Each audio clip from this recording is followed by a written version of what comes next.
2 பேர் கடலுக்கு நடுவில் இருக்கிற தீவில் தங்க இருக்கிற விஷயம் தெரிஞ்சுக்கிட்டு அந்த 2 பேரும் அவங்கவுங்க போட்டை எடுத்துக்கிட்டு கிளம்புறாங்க. அந்த குகையில் அவ்வளோ தங்க இருக்கிறத பார்த்துட்டு கவாலி கொஞ்சமான நகையை மட்டும்தான் எடுத்துகிட்டு போகிறான். இதை பார்த்த சுரளி அவனை பைத்தியக்காரன்னு சொல்லி திட்டிட்டு அங்கே இருக்கிற நிறைய நகையை வாரி எடுத்துகிட்டு போகிறான் சுரளி. அவங்க 2 பேரும் தங்கத்தை எடுத்துக்கிட்டு படகுல போகிறாங்க. அப்போ சுரளியோட படகு மட்டும் பொறுமையாக போகுது. சுரளியும் என்னடான்னு பார்க்குறான். அவன் நிறைய தங்கத்தை படகுல ஏற்றதுனால படகுல விரிசல் விழுந்து தண்ணி வர ஆரம்பிக்குது. இதை பார்த்த சுரளி நமக்கு உயிர் தான் முக்கியம்னு சொல்லிட்டு அவன் எட்டுன்னு வந்த தங்கத்தில் பாதி தங்கத்தை கடலில் தூக்கி போட்டுடுறான்.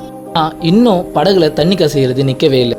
அதனால் இன்னும் கொஞ்சம் நகையை தூக்கி கடலில் போடுறான்.